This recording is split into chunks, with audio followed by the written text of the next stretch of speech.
बिस्मिल्लाहिर्रहमानिर्रहीम। Dear students, मैं हूं आपका टीचर खलील खान।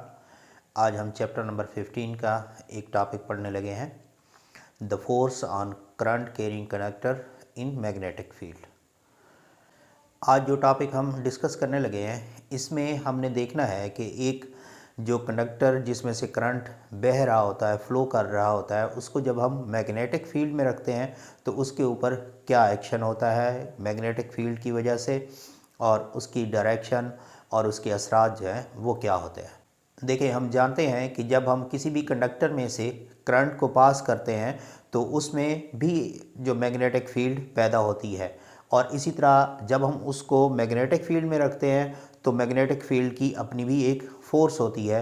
तो इसी तरह उस कंडक्टर के ऊपर जो है वो एक एक्स्ट्रा फोर्स एक्सर्ट करती है जो उस मैग्नेटिक फील्ड की वजह से होती है।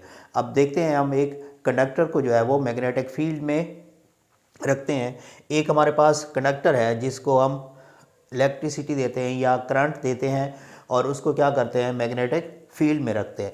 अब मैग्नेटिक फील्ड लाइंस जो हैं फ्रॉम नॉर्थ टू साउथ होती हैं, हमें पता है। जैसे ही हम यहाँ से इसको करंट देते हैं तो इसकी जो डायरेक्शन होगी करंट की, अब इस करंट की वजह से क्या होगा, इसकी भी मैग्नेटिक फील्ड पैदा होगी।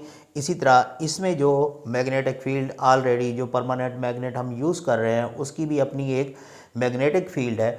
तो इस दोनों फील्ड्स की वजह से इस करंट जो कंडक्टर है कैरिंग, उसके ऊपर एक एक्स्ट्रा से एक नई फोर्स जो है वो एक्सर्ट करती है।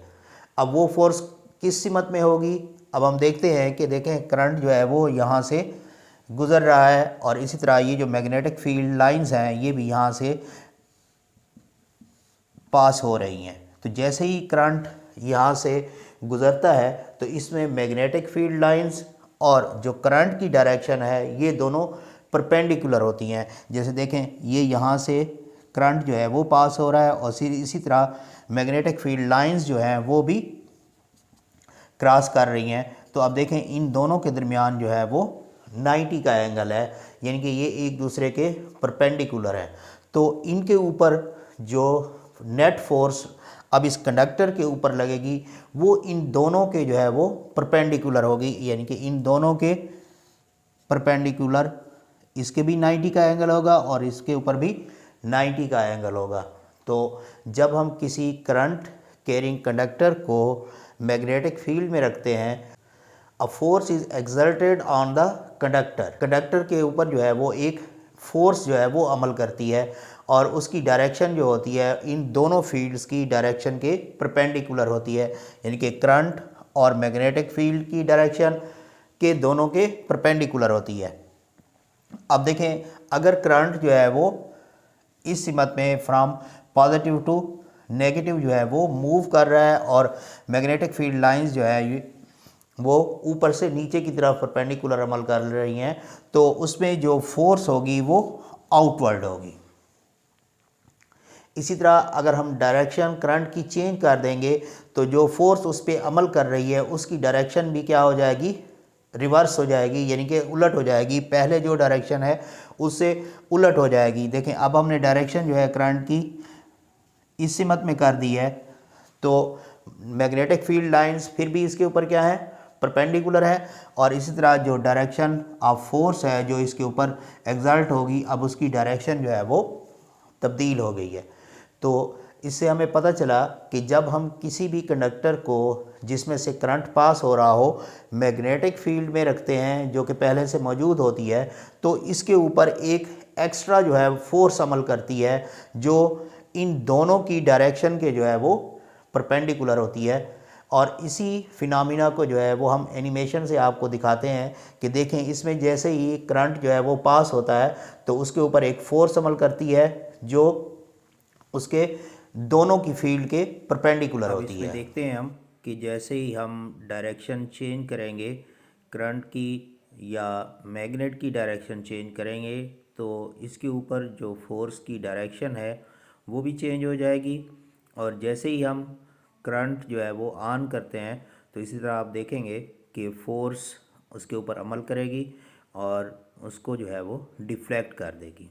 तो इसको गौर से देखें कि जैसे ही दो डायरेक्शन में से कोई भी हम चेंज करेंगे, जैसे पोलैरिटी है यानी कि जमा से मनफी की तरफ करेंगे, या मैग्नेट की जो साइड है उसको चेंज करेंगे, तो उसमें फोर्स डायरेक्शन चेंज करेगी। अब देखें इस डायरेक्शन को हम कैसे मालूम कर सकते हैं। इसके लिए हमारे पास एक रूल है जिसको फ्लेमिंग लेफ़्ट हैंड रूल कहते हैं, जिसकी मदद से हम इस फोर्स की डायरेक्शन जो है वो मालूम कर सकते हैं। अब फ्लेमिंग लेफ़्ट हैंड रूल में क्या होता है, हम ये लेफ़्ट हैंड यूज़ कर, ये मिडिल फिंगर जो है वो मैग्नेटिक फील्ड लाइंस को ज़ाहिर कर रही हो, और जो फिर फोर फिंगर है, अगर मैग्नेटिक फील्ड लाइंस को ये मिडिल फिंगर से ज़ाहिर किया जाए और फोर फिंगर को जो है वो करंट की डायरेक्शन दी जाए, तो ये देखें दोनों जो है वो एक दूसरे के परपेंडिकुलर हैं, और जो फोर्स इसके ऊपर एग्जर्ट करेगी वो इन दोनों के ऊपर क्या होगी, परपेंडिकुलर होगी। अब इसी तरह अगर हम इसकी डायरेक्शन रिवर्स कर दें, यानी कि ये मैग्नेटिक फील्ड लाइंस हो जाए और इसी तरह ये करंट की डायरेक्शन हो जाए, तो फिर क्या होगा, जो फोर्स होगी वो रिवर्स हो जाएगी। तो इसकी डायरेक्शन जो है वो हम फ्लेमिंग लेफ्ट हैंड रूल से जो है वो इसकी डायरेक्शन मालूम कर सकते हैं।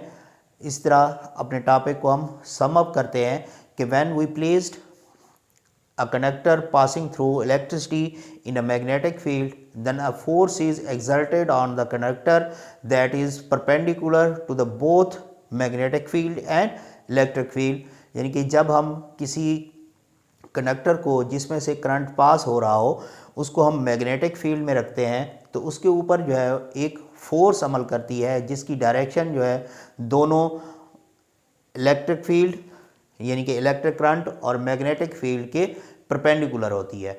और इस डायरेक्शन को हम लेफ़्ट हैंड फ्लेमिंग रूल से जो है वो मालूम कर सकते हैं। अगर फोर फिंगर जो है वो हमारी करंट की डायरेक्शन को शो करे और इसी तरह मैग्नेटिक फील्ड लाइंस को जो है वो मिडल फिंगर से ज़ाहिर किया जाए, तो थंब जो है वो डायरेक्शन ऑफ फोर्स होगा जो इन दोनों के ऊपर अमल कर रहा है और दोनों के ऊपर जो है वो परपेंडिकुलर है।